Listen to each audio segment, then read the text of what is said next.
The following is a class on the Bhagavad Gita as it is, second chapter, text number 13, given by His Divine Grace A.C.Bhaktivedanta Swami Prabhupada, recorded in March 1966 at the Mishra Yoga Society, New York.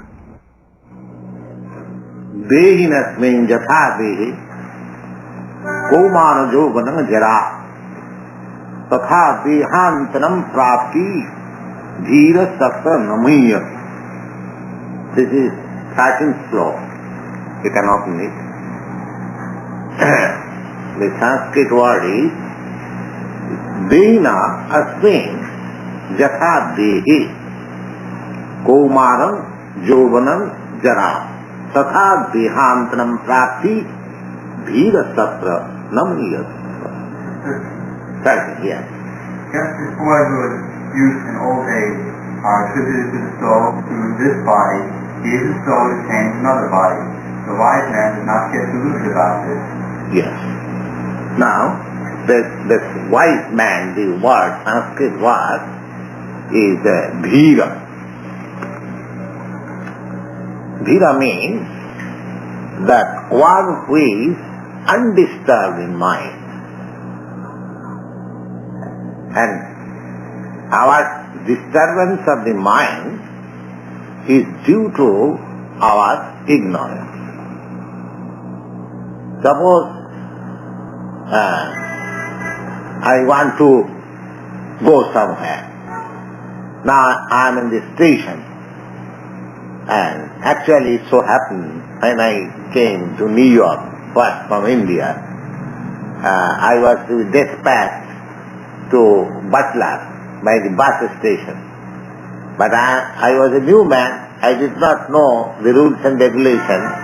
Of course somebody was guiding me. Still, I was very much in disturbed condition, how to get on the bus, how to get the ticket, how all this.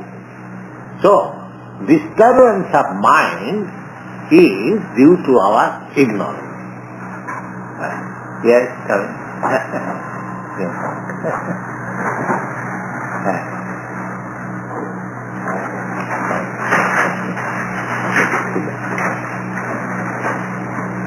So, disturbance of mind is due to our ignorance. So here, a very nice word. You can come in. All right. Here, a very nice word is used, dhira. Dhira. Dhira means undisturbed. Undisturbed. So, this we should carefully know that our mind in the material condition is always disturbed. Always disturbed. And this is due to our unfavorable condition. Because we are actually spirit in identity. And we have been put into material condition. We can very well experience, and we have. I got experience, and here is Captain Pandya. He has also experience. He may be more than experienced than me. When we pass through the sea on the ship, although we are on the sea quite safe, still when there is some storm, when there is some disturbance on the ocean, we also become very much disturbed. Because that situation is foreign to us. You see? We are not so much disturbed in the land as we are disturbed in the ocean. Because we know that our position in the ocean is not our natural condition. So we should know that disturbance is due to our unnatural condition. Otherwise there is no question of disturbance. So, whole disturbance of mind, it is described in the Bhagavad Gita, Srimad Bhagavatam,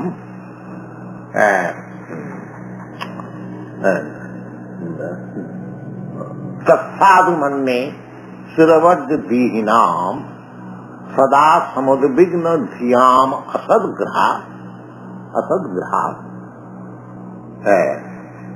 ityatmaghatam grihanna kupam vanangato jat harimasrayeta.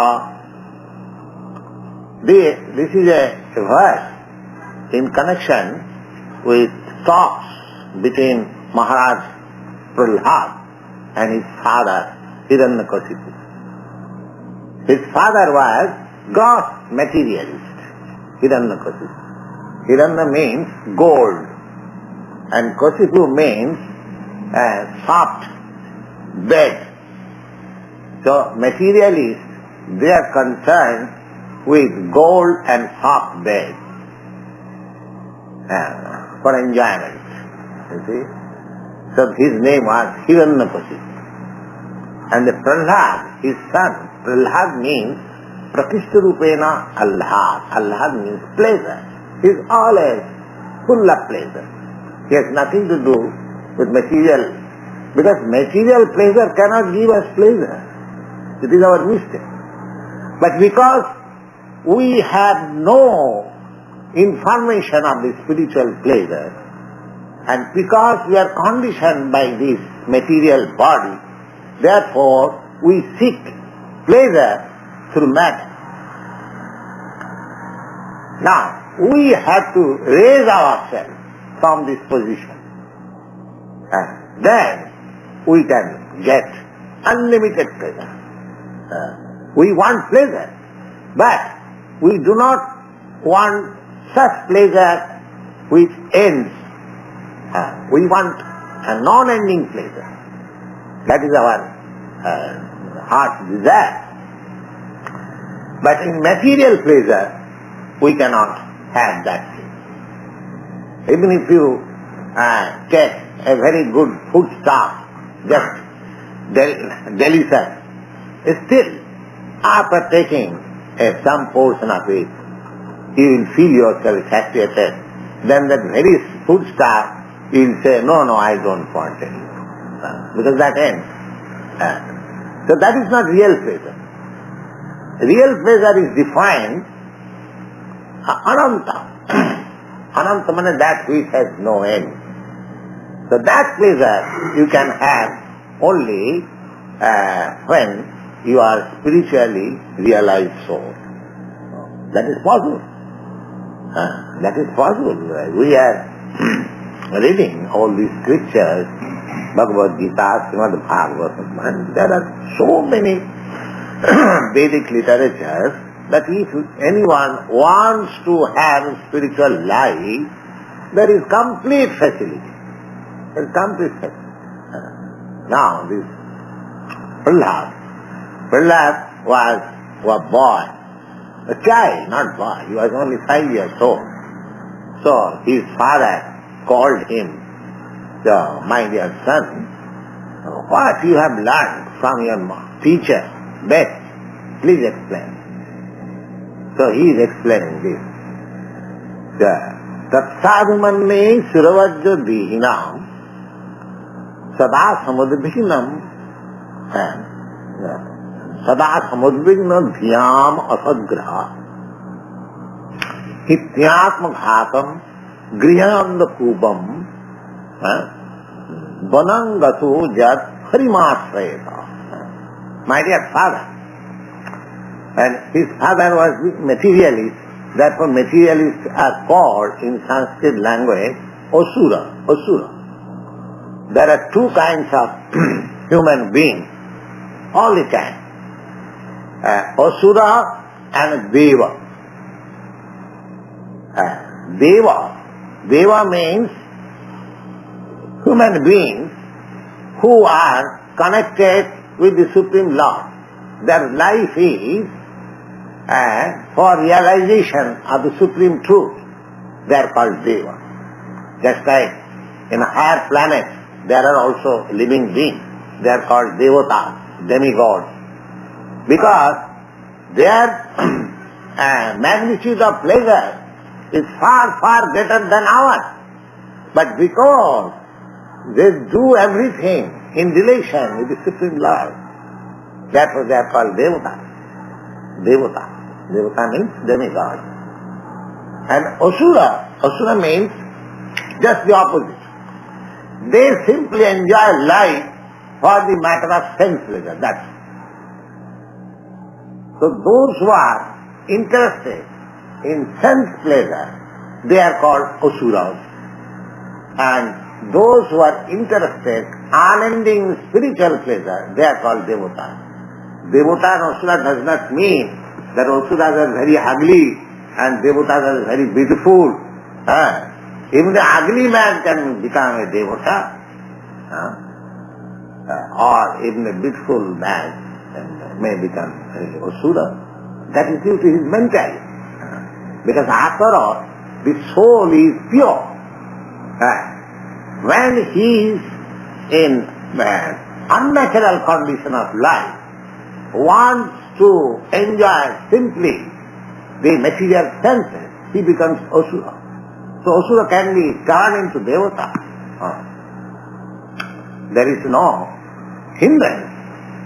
So Prahlad Maharaj, just see, the father was Asura and the son was Devata. So Asura's son can be Devata and a Devata's son can be an Asura.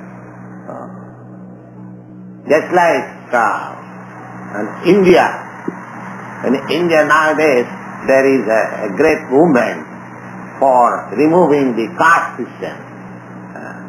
Because the higher caste, Brahmins, they are claiming due to their birthright higher position. And the others, they are in inconvenience. Nowadays the Brahmins are doing the same thing what we are doing, a Sudra, why he should claim. So there is that quarrel. You see? So Devata and Asura, the division is that, of course, according to our Shastra, the Brahmin family means Devata family.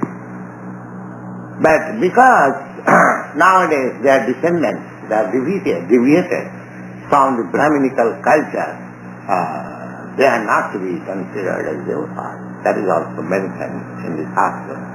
They are called Brahma Bandhus. According to Shastra, they are called Brahma Bandhus. Brahma Bandhus means son of a Brahmin, but not a Brahmin. Just like a son of High Court Justice, he can claim that I am the son of a High Court Justice, that's all. But because he is the son of a High Court Justice, he cannot claim that I am also the Justice of the High Court. So that consideration is there. So Asura Devata, there is no such formula that in this line only the Asuras will come and in this line only the Devatas will come. The Asura can be converted into Devata and the Devatas also can be converted into Asuras according to their action. Chaturvarnam maya system gunakarma vibhavataha.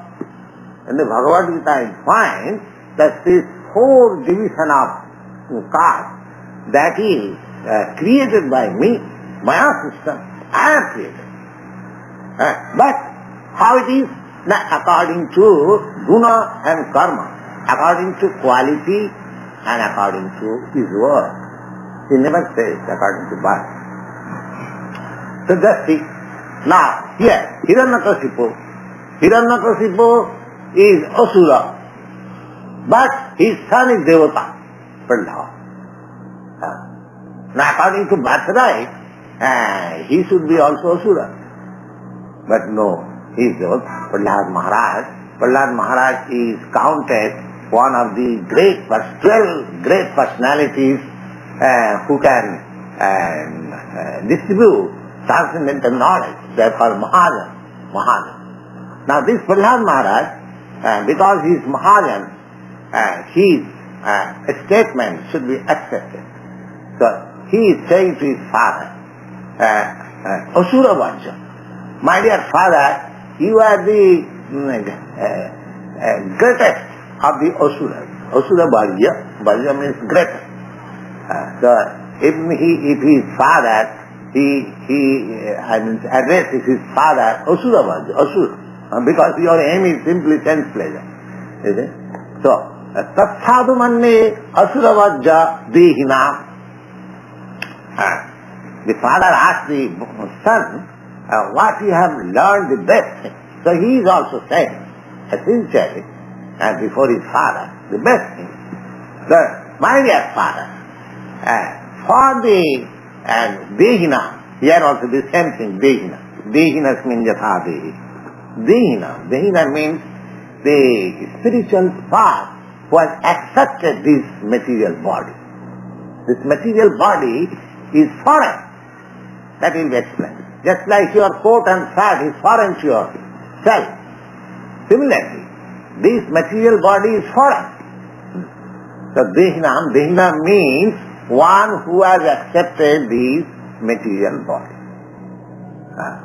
So, we are accepted, but accepted means we have done something by which we have been forced to accept.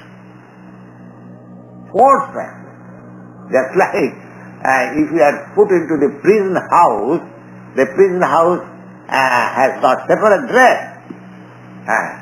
So when you are put into the prison house, you have to keep aside your own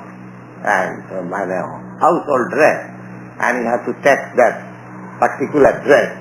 If you say, no, I cannot accept this dress, I am a gentleman, I have got costly dress, I shall put on that. No, you must. Similarly, we living entities, we are forced to accept different kinds of dress.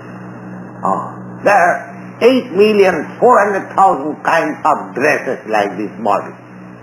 And your body, my body, you see, now we are here, several ladies and gentlemen, but you will find that nobody's body will be similar to the other body.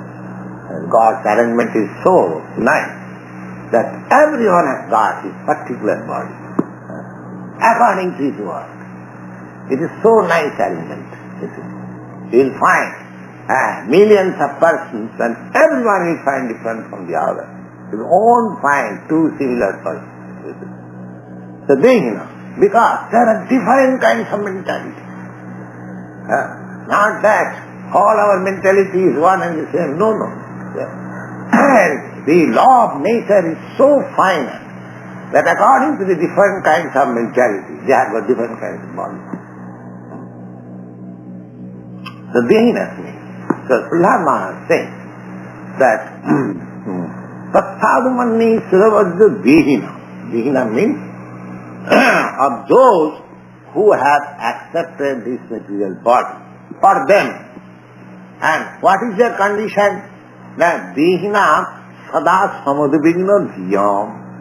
Dehina, one who has accepted this material body, his conditional life is always full of anxiety.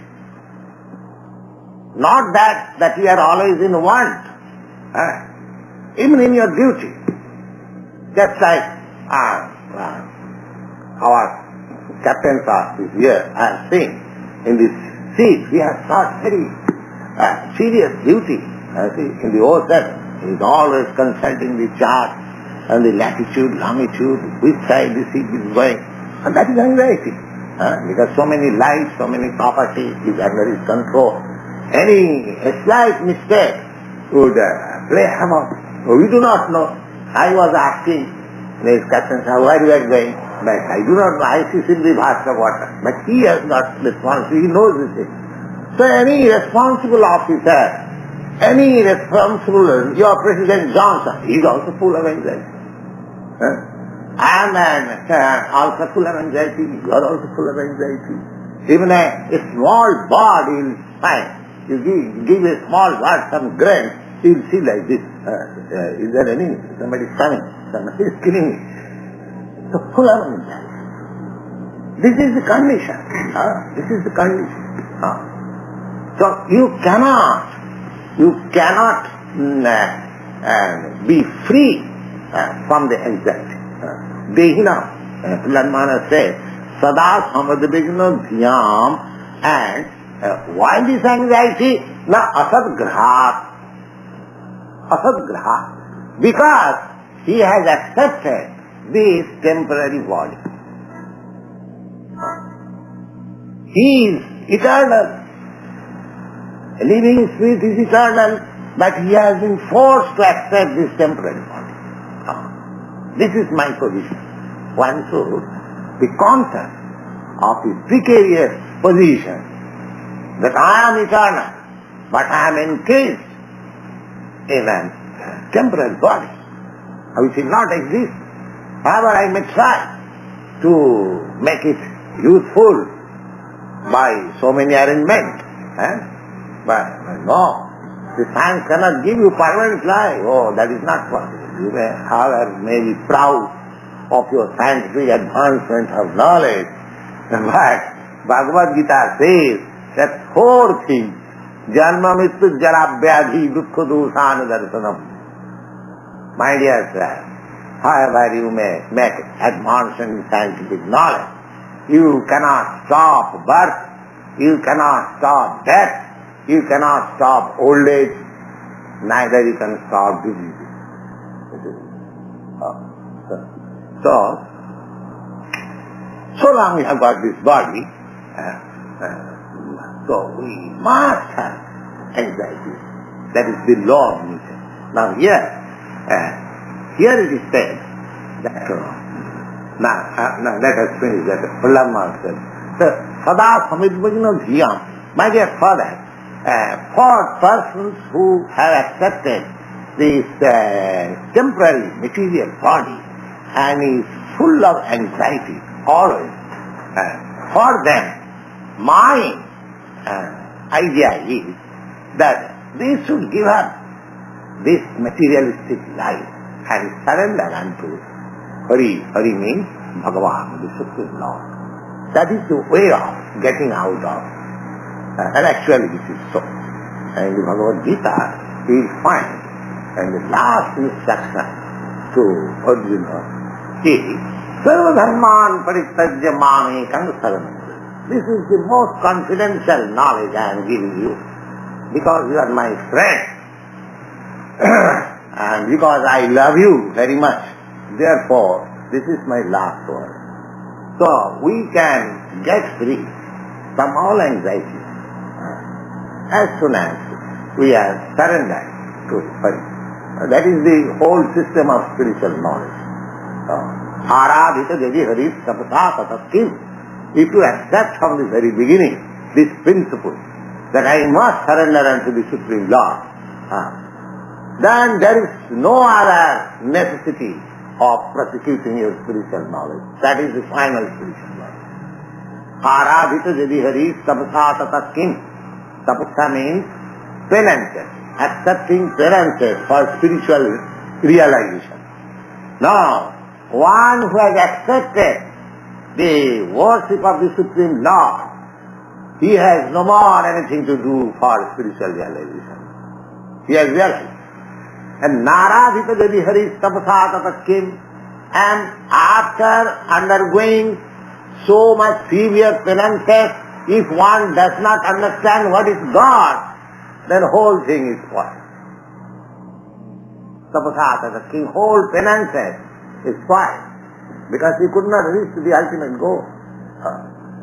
So, Aradhita jadi Hari tapasa tatatkim, Naradhita jadi Hari tapasa tatatkim. Antad vahi jadi Hari tapasa tatatkim. One who has achieved that knowledge, that he can see within himself and outside always the Supreme Lord, he has no more necessity of any penance. And after undergoing all sorts of penances, if I cannot realize that God is within me and God is without everywhere, then all my penances are spoiled. These are very nice. So here it is said that dhira, dehinasmin yatha dehi kaumarajo mananjara, tatha dehantram prati dhira tatra namyati. Dehina means one who has accepted this material body. Asmin, man in this world or in this life. Jatha, as dehi means within this body. Because dehina means one who has accepted this body, and dehi within this body. So I am sitting within this body. Now I am not this body. Just like you are within this shirt and coat. Similarly, I am also within this body. This gross body and the subtle body. This gross body is made of this earth, water, and fire, air, and ether. This is our whole material body. Now, in this earth, in this planet, earth is prominent. Anywhere, the body, material body is made of these 5 elements. Earth, water, fire, air, and ether. These are the 5 ingredients. Just like this building, this whole building is made of earth, water, and fire.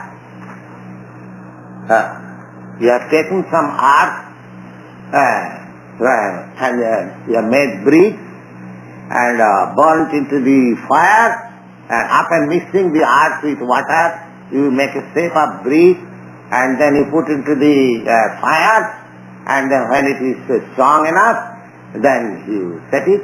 That's like a big building. So it is nothing but a display of earth, water, and fire. Simple. That's all. Similarly, our body is also made in that way. Earth, water, fire, air, and ether. Air is passing, we are breathing, you know, that air is always there. This outer skin is earth, and there is heat in the stomach. Without heat, you cannot digest anything, you see. As soon as the heat is diminished, your digesting power becomes bad. There are so many things. This is arrangement. Now, in this planet, we have got this body, which is where earth is very prominent. Similarly, in other planets, somewhere water is very prominent, somewhere fire is very prominent. In the sun planet, the body is there. There are also living entities. But their body is so made that it is fire. They can exist in the fire. They can exist in the fire. Similarly, Varuna Loka, the Venus, all these planets, they have got different types of body. Just like here you can experience that in the water, the aquatics, they have got a different type of body. For years and years together, there are aquatic animals, they are within the water, they are very comfortable. But the moment he drags it to the land, it dies. Similarly, you are very comfortable on the land, but the moment you are put into the water, you die. Because your bodily construction is different. Each bodily construction is different. The bird's bodily, the bird, heavy bird, it can fly. But God's made flying instrument. But your man-made instrument, it crashes, you see, because it is artificial. So, this is the arrangement. Every living being has got a particular type of body. Dehinasmin yatha dehi. And what is the nature of that body? But here, the matter is being explained that how we change our body. How? Because that is a difficult problem for us. Because we are engrossed with the idea of identifying this body with the soul. Now, the first ABCD of spiritual knowledge is to understand that I am not this body. Unless one is firmly convinced that I am not this body, he cannot make progress in the spiritual life. So the first lesson in the Bhagavad Gita is taken is that way. So here, the Dehi Nasli, now Dehi, the soul. Soul, Dehi means soul. One who has accepted this body, material body, he is called Dehi. So Asmin, he is there. He is there. But his body is changing. His body is changing. Now, our body was formed in the womb of my mother. That is also described in the Srimad Bhagavad, the physiology of this body. It is said that according to our karma, we are put through the seminar of the father, injected into the womb of the mother. And the father's secretion and the mother's secretion, that is emulsified and takes the form of a pea, and that pea gradually develops. In 3 months there are holes, 9 holes, the eyes, ears, nose, and the just like we have got 9 holes. And in 7 months the whole body is complete. Then the child gets consciousness. And 10 months it is just ready to come out. So by year, the same year, forces the child to come out. And the mother's connection, because so long a child remains with the womb of the mother, she takes through the mother. So there is intestinal connection between the child and the mother. So after the child comes out, the intestinal connection is cut off and he becomes a separate identity. That is the law.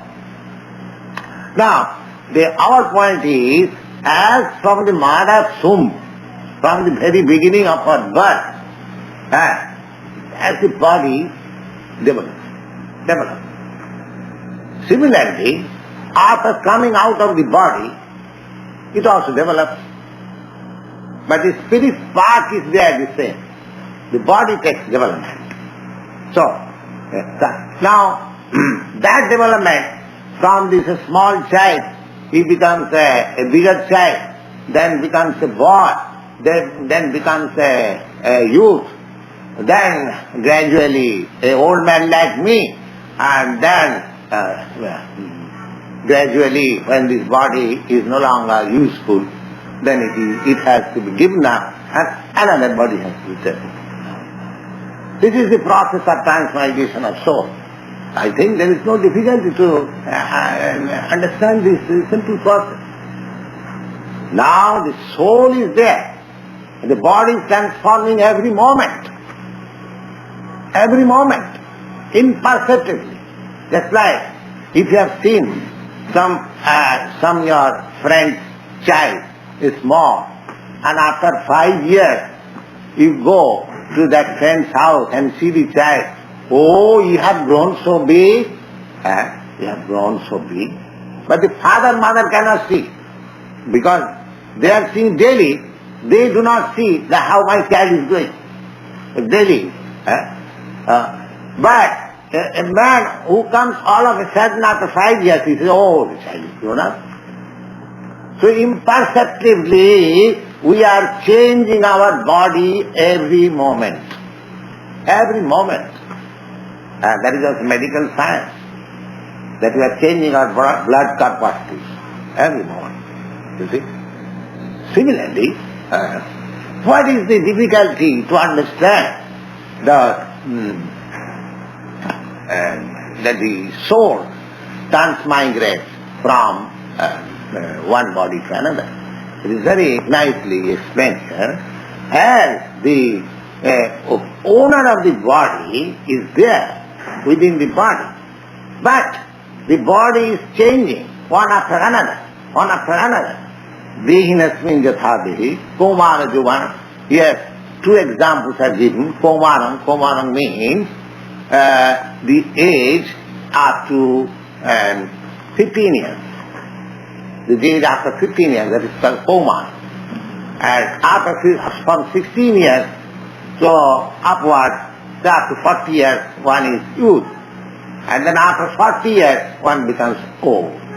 This is the process of this body. But it will be later on explained. The spirit soul within this body, that is not changing. The body is changing.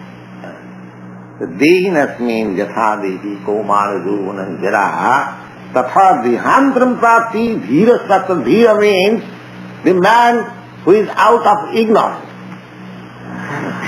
Dhira sattva. Dhira means, we began first section, dhira means one who is out of ignorance. That is. So one who knows the process of the body changing every moment, then why he should lament when this body is left and another body stays?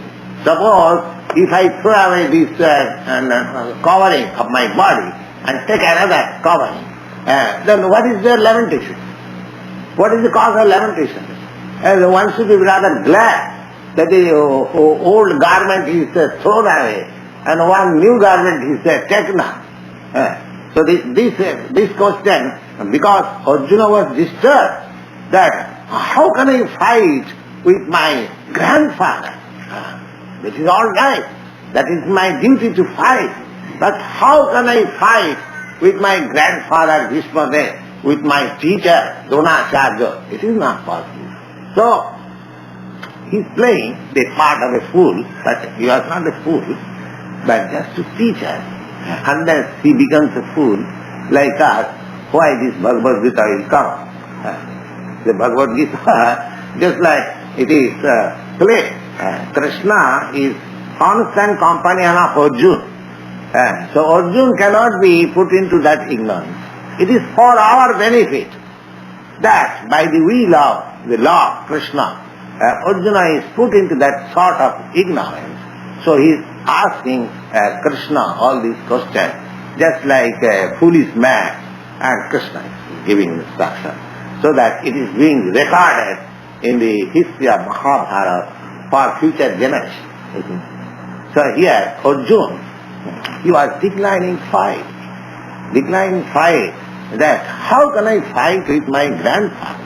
You see, he is respectable, he has brought me up since my father's death, and he is my teacher, Dronacharya. He has taught me this military art, whatever I am warrior, my expertness is due to him. And do you think, Krishna, I can kill them? No, I can fight with them, I can kill them, but it is not my duty. So Arjuna says like that. But Krishna says, no, you must be dutiful. Never mind who is that, your grandfather or your teacher. No. When there is fight, you are a Kshatriya. A Kshatriya should not be, has no other consideration in the fight. He must fight. So here is the thing, see, that Krishna does not say that you become a non-violent. No, never says that. When there is question of fighting for right cause, you must fight. There is no question of becoming non-violent. Now he is saying that don't be aggrieved, and even your grandfather Bhishma, they died, even your Dronacharya, it will be good for them because they are now old enough. And as soon as they are dead, they get a new body. So you should not be discouraged. Then one thing is that we will to say that therefore a man should be killed. No. We cannot kill without reason. No, that will be a great sin. But this is a fight. This is a fight for a cause. They are not killers.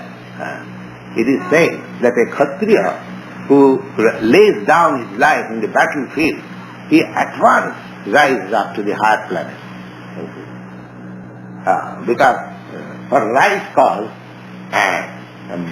if one lays down his life, just like So many people, they lay down their life for the cause of the country.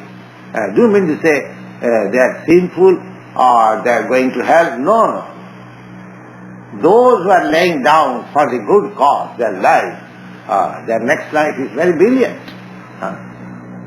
But if you commit suicide without any reason and written or without any cause, then you will be sinful. You will be sinful. These are, of course, we get knowledge from this.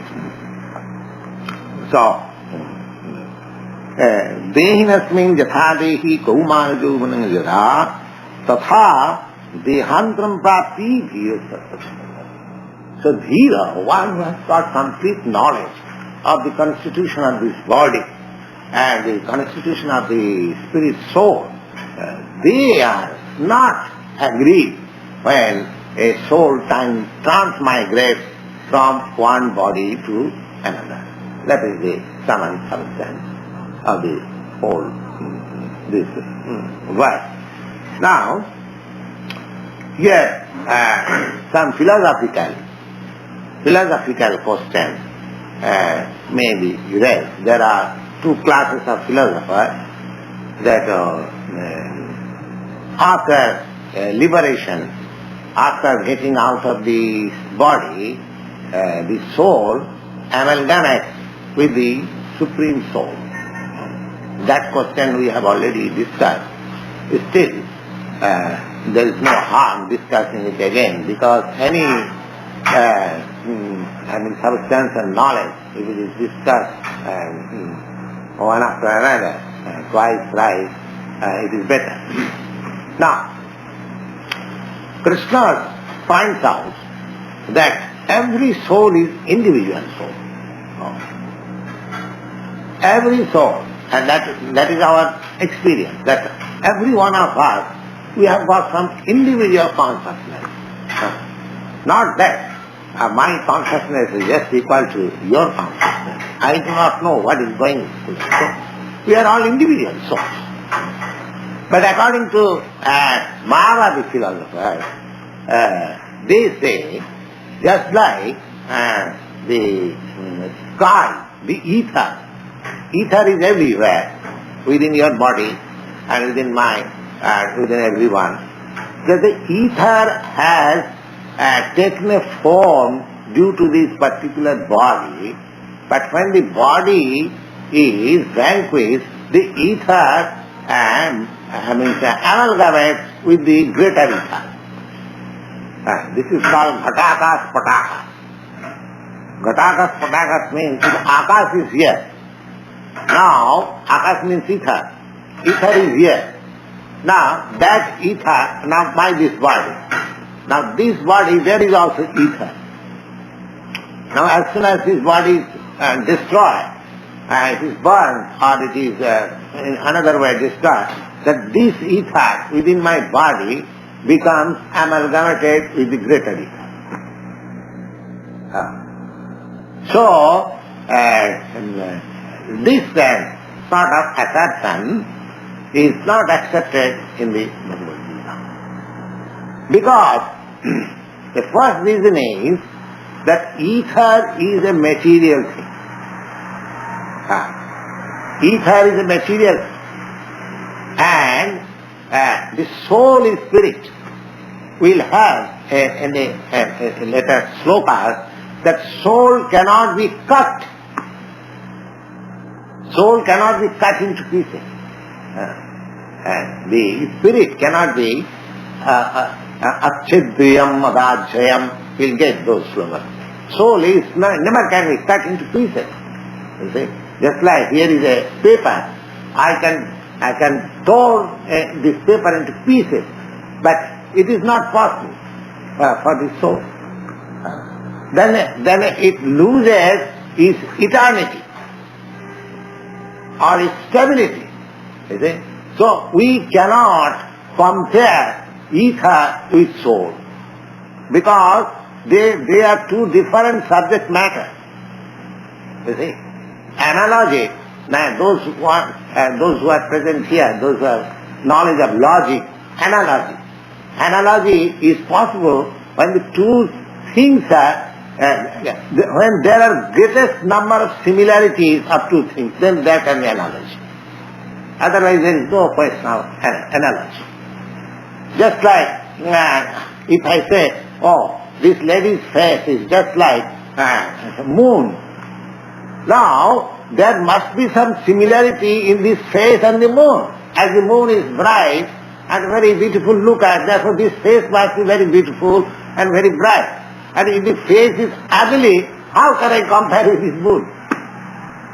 So, whenever we make some analogy, there must be points, greater number of points of similarity. Now here, ether is a material thing and soul is spiritual thing, so there is no similarity at all. At all. And besides that, so a soul, the individual soul is different from the very beginning. Nitya. Nitya Sastvatuyam. In later verses we will come to understand. The Lord says that these individual souls, they are my parts and parcels. Mamaivansa Jiva Bhuta. Jiva Bhuta, these living entities, they are my parts and parcels. How it is that? And I can give you a very good example. Just like the sun and the sun ray. What is the sun ray? In sun ray, if you analyze physically, you will find a small molecules of raising atoms, shining atoms. This is material, you see. The sun ray is nothing but combination of shining atoms. It is not an homogeneous thing. Anything you take, you are artist, you take a point, any color, any photograph, if you analyze it with a microscope or magnifying glass, you'll find so many spots. Is it not? You are also artist. So, in God's nature, there is nothing homogeneous. There is nothing homogeneous. All molecules, atoms, particles, even in the matter. So similarly, we living entities, we are also spiritual atoms. We are spiritual atoms. And our magnitude also has been assayed in this heart.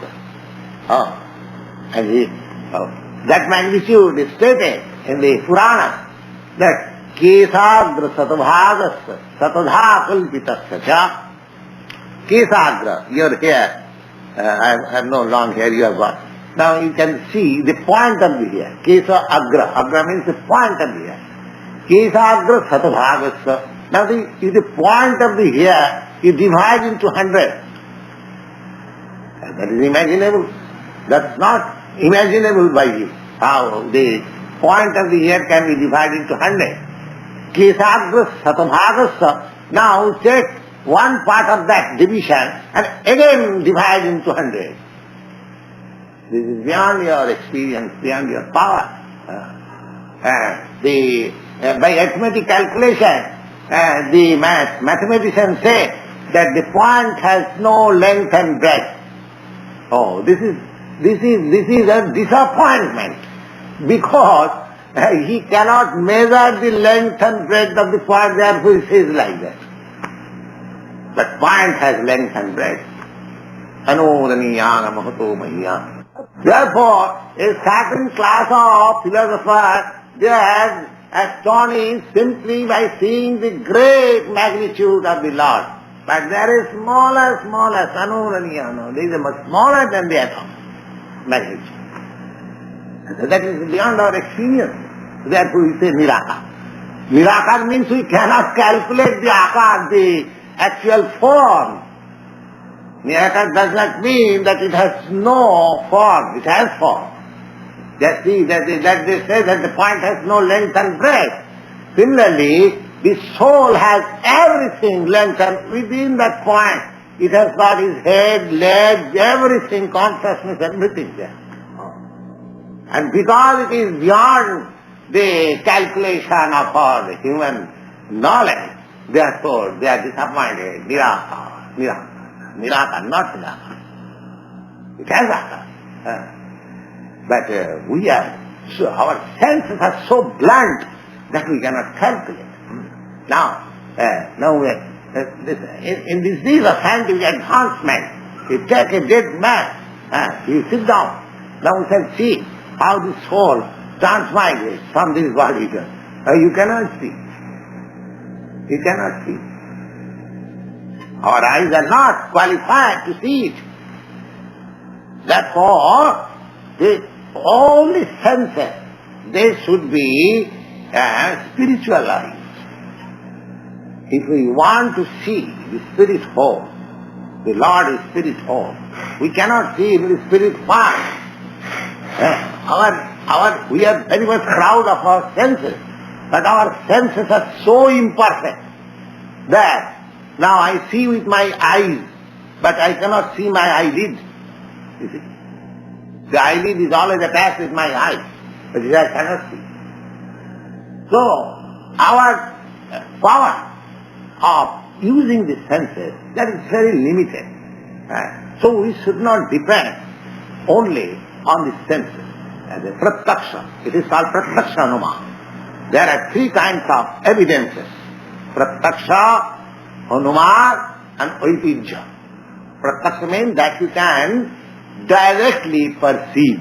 That is called pratyaksha. And anuman means you can conjecture. It may be like this. It may be like this.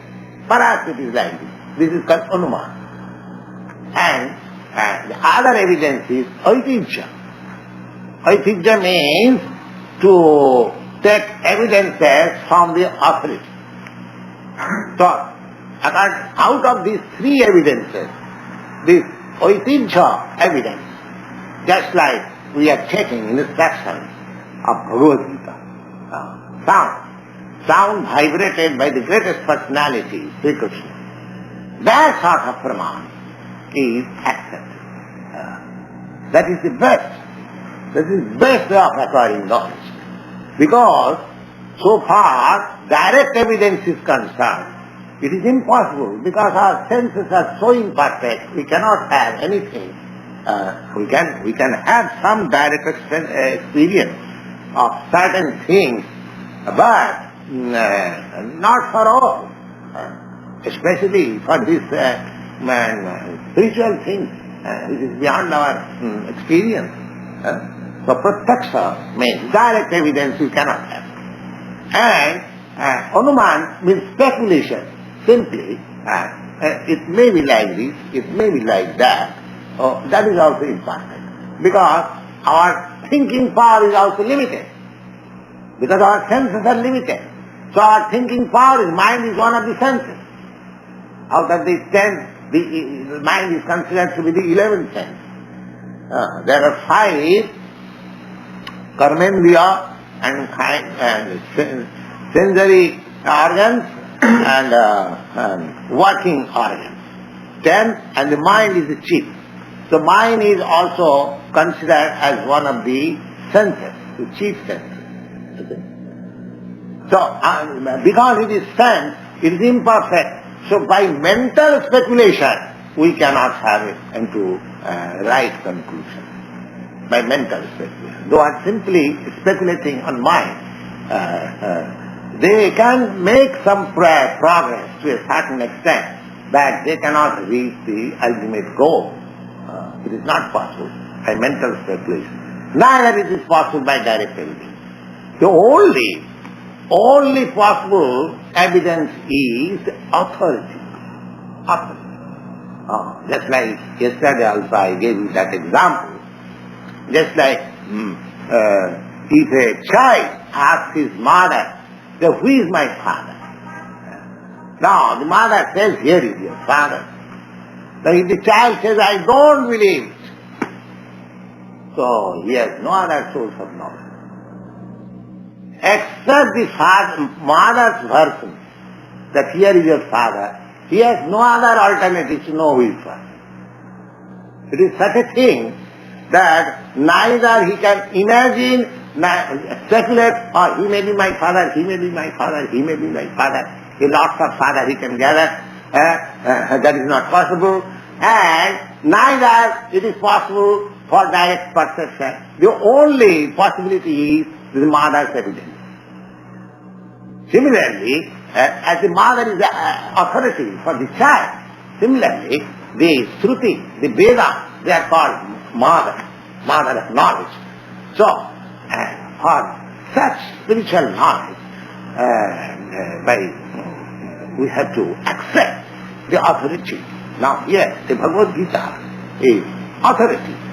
It is accepted. Don't think that it is a scripture of the Hindus. No, it is for all human beings. There is reason, there is science, there is philosophy. It is not dogmatic. So it is to be understood simply. So, and not only that, actually it is accepted by all countries, not only in your country, but in other countries also. Bhagavad Gita is accepted as one of the greatest book of authority. So this is the process. You should know it, that the spirit soul, as it is stated in the Bhagavad Gita, dehinasmin yathadehi kumana jovana jara tatha dehantram prati dhirasvasanam. As the soul is within the body, and the body is changing every moment, similarly, the last stage of change is called death.